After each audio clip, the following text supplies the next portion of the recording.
பல நூறு ஆண்டுகளுக்கு முன்னாடி கோசல நாட்டோட தலைநகரமாக இருந்தது தான் இந்த அயோத்தி.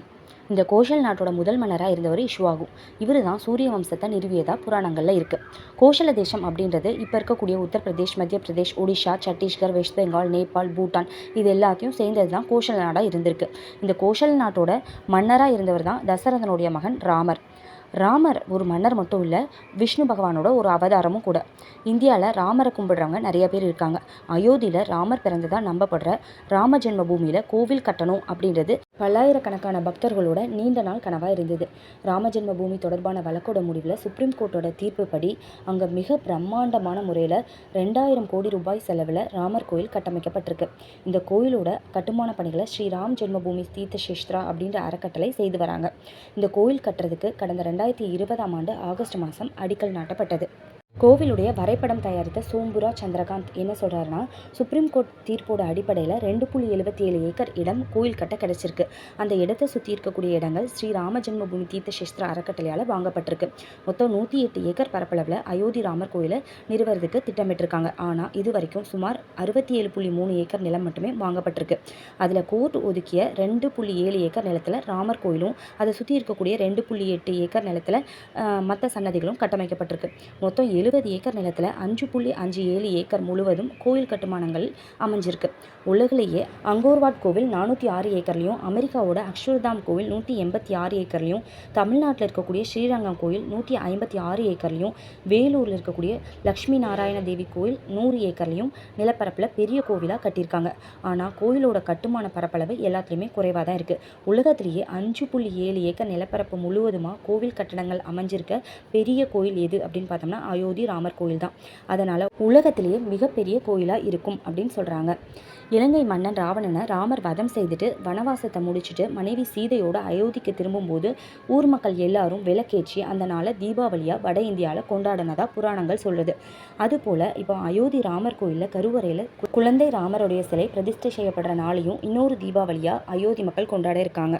அயோத்தி ராமர் கோயில் பற்றின தகவல்களை எதிர்கால சந்ததியினரும் தெரிஞ்சு கொள்கிற வகையில் கோயில் வளாகத்தில் 2000 அடி கீழே காலப்பெட்டகம் டைம் கேப்சூல் வைக்க இருக்காங்க.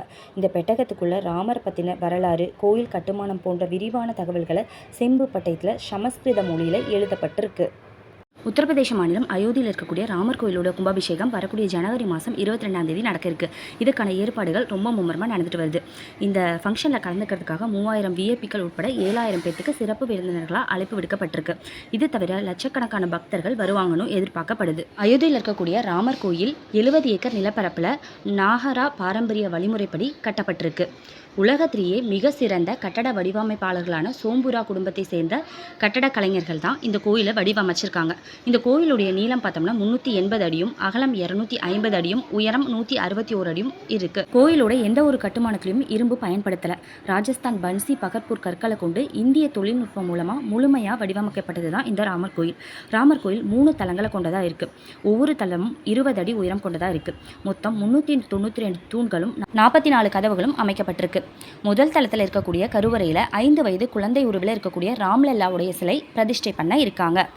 அயோத்தி ராமர் கோயிலில் 5 மண்டபங்கள் இடம்பெற்றிருக்கு. நித்திய மண்டபம், ரங் மண்டபம், சபா மண்டபம், பிரார்த்தனா மண்டபம், கீர்த்தனை மண்டபம் அப்படின்ற 5 மண்டபங்கள் இருக்குது. கோயிலோட சுவர்களில் கடவுள்களோட உருவங்கள் வரையப்பட்டிருக்கு. தூண்கள்லையும் கடவுள்களுடைய உருவங்கள் வடிவமைக்கப்பட்டிருக்கு.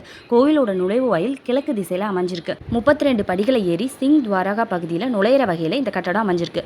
மாற்றுத்திறனாளிகளுக்கும் மூத்த குடிமக்களுக்கும் அவங்களுடைய வசதிக்காக லிஃப்ட் வசதிகளும் செய்யப்பட்டிருக்கு. ராமர் கோயிலோட சுற்றுச்சுவர் 732 மீட்டர் நீளமும் 14 அடி அகலமும் கொண்டதா இருக்கு. சூரிய பகவான், பகவதி தேவி, விநாயகர், சிவபெருமான் இந்த எல்லா கடவுள்களுக்கும் தனித்தனி சன்னதிகள் அமைஞ்சிருக்கு. வடக்கு பகுதியில் அன்னபூர்ணி மாதாவுக்கும், தெற்கு பகுதியில் ஹனுமனுக்கும் சன்னதிகள் அமைஞ்சிருக்கு. கோயிலோட பக்கத்திலேயே சீதாதேவிக்கான கிணறும் அமைக்கப்பட்டிருக்கு. மகரிஷி வால்மீகி, மகரிஷி வசிஷ்டர், மகரிஷி விஸ்வாமித்ரர், மகரிஷி அகஸ்தியா, நிஷாத்ராஜ், மாதா சப்கிரி ஆகியோருடைய தனித்தனி சன்னதிகளும் இடம்பெற்றிருக்கு. கோயிலோட வடமேற்கு திசையில் இருக்க குபர்தில்லா அப்படின்ற சிவபெருமானுடைய பழம்பெரும் சன்னதியும் புதுப்பிச்சு அமைச்சிருக்காங்க. கோயிலில் இருக்கக்கூடிய அடிக்கல் நாட்டும் கல் 14 மீட்டர் தடிமன் கொண்ட கான்கிரீட்டால் செய்யப்பட்டிருக்கு. பூமியோட ஈரப்பதத்திலிருந்து பாதுகாக்கிற வகையில் 21 அடி உயரத்திற்கு கிரானைட் மூலமாக தூண் அமைக்கப்பட்டிருக்கு. கழிவுகளை அகற்றது, தண்ணீர் வசதி, தண்ணீர் விநியோகம் எல்லாத்துக்கும் பிரத்யேக தளம் அமைச்சிருக்காங்க. தீயணைப்பு, அதுக்கப்புறம் மின் பராமரிப்பு மையமும் அமைச்சிருக்காங்க. பக்தர்களோட வசதிக்காக தனித்தனி குளியலறை, கை கழுவுமிடம், குடிநீர் பைப்புகள்னு எல்லா வசதிகளும் தனித்தனியான பிளாக்ல அமைச்சிருக்காங்க. பக்தர்களுடைய தேவைக்காக மருத்துவமனை வசதிகளும் லாக்கர் வசதிகளும் மேற்கொண்டிருக்காங்க. ஒட்டுமொத்த ராமர் கோயிலும் இந்தியாவோட பாரம்பரியமும் தனித்துவமும் வாய்ந்த தொழில்நுட்பத்தால் கட்டப்பட்டிருக்கு. ராமர் கோயிலுடைய தரைத்தளத்தில் 160 தூண்களும், முதல் தளத்தில் 132 தூண்களும், இரண்டாவது தளத்தில் 74 தூண்களும் அமைக்கப்பட்டிருக்கு. கோயிலுடைய தென்மேற்கு பகுதியில் மிகப்பெரிய ஜடாயு சிலையும் வடிவமைக்கப்பட்டிருக்கு. 70 ஏக்கர் நிலப்பரப்பில் அமைஞ்சிருக்கக்கூடிய இந்த ராமர் கோயில் 70% பசுமையாக இருக்கிறதுனால சுற்றுச்சூழலுக்கும் நீர் பாதுகாப்புக்கும் முக்கியத்துவம் அளிக்கிற வகையில் கட்டப்பட்டிருக்கு. ஜனவரி 22 நடக்கக்கூடிய கும்பாபிஷேக விழாவை அமெரிக்காவோட டைம்ஸ் ஸ்கொயரில் ராமர் கோவில் பிரதிஷ்டை விழாவாக நேரடி ஒளிபரப்பு செய்ய இருக்காங்க. ராமர் கோயில் கருவறை சன்னதியில் தங்க கதவுகள் பொருத்தப்பட்டிருக்கு. 12 அடி உயரமும் 8 அடி அகலமும் கொண்டதாக இருக்குது. தேக்கு மரத்தால் செய்யப்பட்ட கதவுகள், தங்க தகடுகள் பொருத்தப்பட்டிருக்கு. தகதகன் மின்ற கதவோட 2 பக்கமுமே தோரண வாயிலுக்கு நடுவில் கம்பீரமாக வரவேற்கிற வகையில் யானைகளும், அதுக்கு மேலே அரண்மனை தர்பாரில் கை கட்டி பவ்யமாக நிற்கிற சேவகர்களும் இருக்க மாதிரி பிரமிக்க வைக்கிற வகையில் அந்த கதவை அமைச்சிருக்காங்க. கதவோட அடிப்பகுதியில் 4 சதுரங்களில் அழகான கலைப்படைப்புகள் பொறிக்கப்பட்டிருக்கு. கோவிலில் முழுக்க 46 கதவுகள் பொருத்தப்பட்டிருக்கு. 42 கதவுகள் 100 கிலோ தங்கத்தால் செய்யப்பட்டிருக்கு. அயோத்தி ராமர் கோயில் இருக்கக்கூடிய இந்த தங்க கதவுகளை செய்கிறதுக்காகவே தமிழ்நாட்டிலிருந்து கலைநயம் மிக்க தச்சர்களை அயோத்திக்கு அழைத்து சென்று அவங்களுக்கு வேணுங்கிற வசதி எல்லாமே செஞ்சு கொடுத்து அவங்களோட கலை படைப்பினால் ஆனது தான் இந்த ராமர் கோயிலுடைய தங்க கதவுகள். ராமர் கோயிலில் நடக்க இருக்க கும்பாபிஷேகத்துக்காக பல நாடுகள்லேருந்தும் பல மாநிலங்கள்லேருந்தும் நிறைய பரிசு பொருட்களை ராமர் கோயிலுக்கு அனுப்பிட்டு இருக்காங்க. அந்த வகையில் உத்தரப்பிரதேச மாநிலம் எடா மாவட்டத்தில் தயாரிக்கப்பட்டது தான் இந்த பிரம்மாண்டமான மணி. இதனுடைய எடை பார்த்தோம் அப்படின்னா 2400 கிலோ இருக்குது. இந்த மணி அடித்தோம் அப்படின்னா சுற்றி இருக்க 2 கிலோமீட்டர் வரைக்கும் அதனோட சத்தம் கேட்கும் அப்படின்னு சொல்கிறாங்க. இதனுடைய மதிப்பு கிட்டத்தட்ட 25 லட்சம் ஆகும். தங்கம், வெள்ளி, தாமிரம், துத்தநாகம், ஈயம், தகரம், இரும்பு, பாதரசம் இந்த பொருட்களை கொண்டு செஞ்சுருக்காங்க. இரும்பு இல்லாமல் கற்களால் கட்டப்பட்ட இந்த ராமர் கோயிலோட நுழைவு வாயிலில் யானைகளும், சிங்கமும், ஹனுமன், கருடன் ஆகிய சிலைகள் எல்லாமே பல கலை நயத்தோடு செய்யப்பட்டிருக்கு. அடுத்ததாக குஜராத்துடைய வதோதரா நகரில் தயாரிக்கப்பட்டது தான் இந்த 108 அடி நீள ஊதுபத்தி. இதனுடைய எடை 3610 கிலோவாக இருக்குது. 3.5 அடி அகலமுடைய இது சுற்றுச்சூழலுக்கு உகந்த வகையில் வாசனை தரக்கூடியதாக இயற்கை முறையில் தயாரிக்கப்பட்டதாக இருக்குது. இந்த ஊதுபத்தி தயாரிக்கிறதுக்கு கிட்டத்தட்ட 6 மாத காலங்கள் ஆயிருக்கு. 16 ஏற்றப்பட்ட இந்த ஊதுபத்தி கிட்டத்தட்ட 1.5 மாதங்கள் வரைக்கும் எரியும் அப்படின்னு கணக்கிடப்பட்டிருக்கு. சுற்றுச்சூழலுக்கு பாதிப்பு ஏற்படாத வகையில் தயாரிக்கப்பட்ட இந்த ஊதுபத்தி கிட்டத்தட்ட 50 கிலோமீட்டர் வரைக்கும் வாசனை வீசும்னு சொல்கிறாங்க. அடுத்ததாக உத்தரப்பிரதேச மாநிலம் அலிகாரை சேர்ந்த பூட்டு தொழிலாளி 10 அடி உயரமும் 4.6 அடி அகலம் இருக்கக்கூடிய 400 கிலோ இடையுடைய பூட்டு சாவியை ராமர் கோயில் கும்பாபிஷேகத்துக்காக செஞ்சு கொடுத்துருக்காரு. அடுத்ததாக இந்தியா, ஜப்பான், ரஷ்யா, சீனா உட்பட 8 நாடுகளோட நேரத்தையும் ஒரே சமயத்தில் காட்டக்கூடிய பிரம்மாண்டமான கடிகாரத்தை லக்னோவை சேர்ந்த காய்கறி வியாபாரி ராமர் கோயிலுடைய கும்பாபிஷேகத்துக்காக பரிசளிச்சிருக்காரு. அடுத்ததாக குஜராத்திலிருந்து அலங்கரிக்கப்பட்ட தேரில் 500 கிலோ எடை கொண்ட மேளம் அயோத்திக்கு வந்தடைஞ்சிருக்கு. இந்த மேளம் இரும்பு, செப்பு தகடுகளை பயன்படுத்தி செஞ்சுருக்காங்க.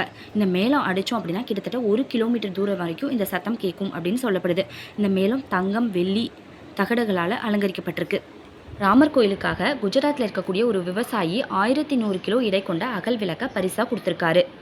மொத்தம் 851 லிட்டர் கொள்ளளவு கொண்ட இந்த பிரம்மாண்டமான விளக்கு 5 உலோகங்களை கொண்டு தயார் செஞ்சுருக்காங்க. இதனுடைய அளவு பார்த்தோம் அப்படின்னா 9.25 அடி உயரமும் 8 அடி அகலமும் கொண்டதாக இருக்குது. 5 உலோகங்கள் என்னென்ன அப்படின்னு பார்த்தோம்னா தங்கம், வெள்ளி, தாமிரம், துத்தநாகம், இரும்பு அந்த உலோகங்களை கொண்டு தயாராக இருக்குது. சீதையுடைய பிறப்பிடமான ஜானக்பூர்லேருந்து அயோத்திக்கு 3000 பரிசு பொருட்கள் வந்திருக்கு. வெள்ளி காலணிகள், ஆபரணங்கள், உடைகள்னு பரிசு பொருட்கள் 30 வாகனங்களில் வந்து சேர்ந்திருக்கு.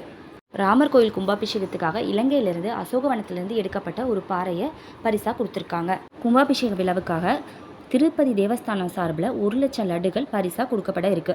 நாக்பூர் சமையல் கலைஞர் கும்பாபிஷேக விழாவை ஒட்டி அங்கே வரக்கூடிய பக்தர்களுக்கு 7000 கிலோ அல்வா தயாரித்து தருவதாக அறிவிச்சிருக்காரு. ராமர் கோயிலில் நடக்க இருக்க கும்பாபிஷேகத்துக்காக அமராவதியிலிருந்து அயோத்திக்கு 500 கிலோ குங்குமப்பூ பரிசாக கொடுத்துருக்காங்க.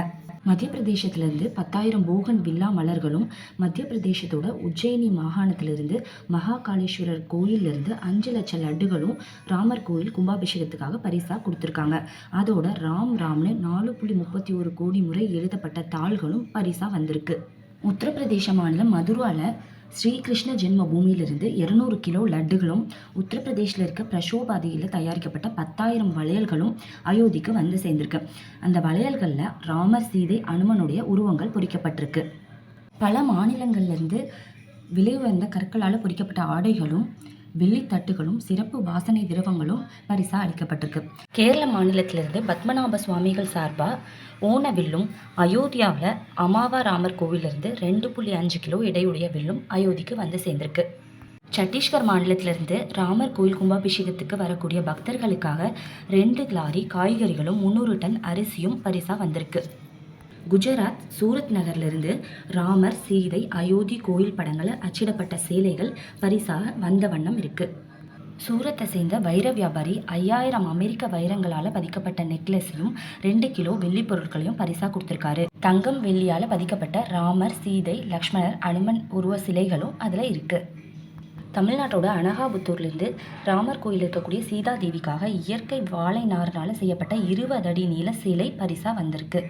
நாமக்கல் மாவட்டத்திலிருந்து 1200 கிலோ எடை கொண்ட 42 மணிகளும், கர்நாடக மாநிலம் ஹம்பியில் அனுமன் பிறந்ததாக சொல்லப்படக்கூடிய கிஷ்கிந்தாவில் புறப்பட்ட ரதம், 40 லட்சம் மதிப்புடைய ரதம், ராமர், சீதை, லக்ஷ்மணர் சிலைகளோட அயோத்திக்கு பரிசாக வந்திருக்கு. அயோத்தி கோவிலுக்காக மாமல்லபுரம் சிற்ப கலைஞர்களோட கைவண்ணத்திலான மரக்கதவுகளும் பல்லக்கும் உருவாக்கப்பட்டிருக்கு.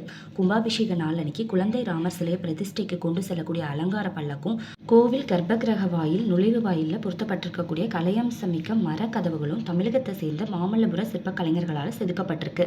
குழந்தை ராமருக்காக செய்யப்பட்ட பல்லக்கு 3 அடி உயரமும் 2 அடி அகலத்திலையும் கலையம்ச அலங்காரத்தோட ஒரே நாளில் செய்யப்பட்டு அயோத்திக்கு அனுப்பப்பட்டிருக்கு. ஜனவரி 16ஆம் தேதியிலிருந்து குழந்தை ராமருடைய சிலை பிரதிஷ்டைக்கான சிறப்பு பூஜைகள் அயோத்தியில் இருக்கக்கூடிய ராமர் கோயிலில் நடந்துட்டு இருக்கு. 11 பூசாரிகளை கொண்டு நடக்கக்கூடிய இந்த சிறப்பான பூஜைகள் சடங்குகளும் 21ஆம் தேதி வரை நடைபெறும்னு சொல்லியிருக்காங்க.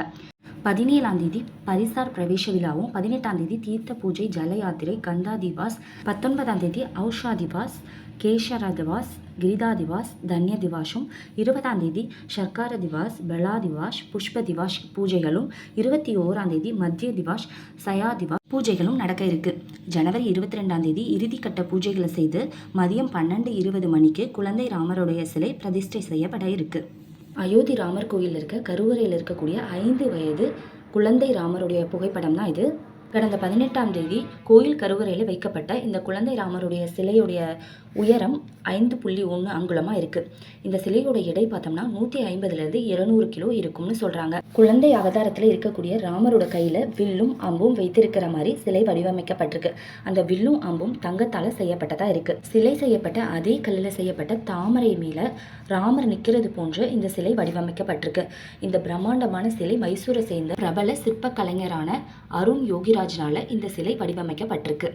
ஆன்மீக சுற்றுலா தலமாக மாறி இருக்கக்கூடிய இந்த அயோத்தியுடைய தாம் ரயில்வே நிலையமும், மகரிஷி வால்மீகி விமான நிலையமும் பல கலை அம்ச நுணுக்கங்களோட பிரம்மாண்டமான முறையில் கட்டப்பட்டிருக்கு.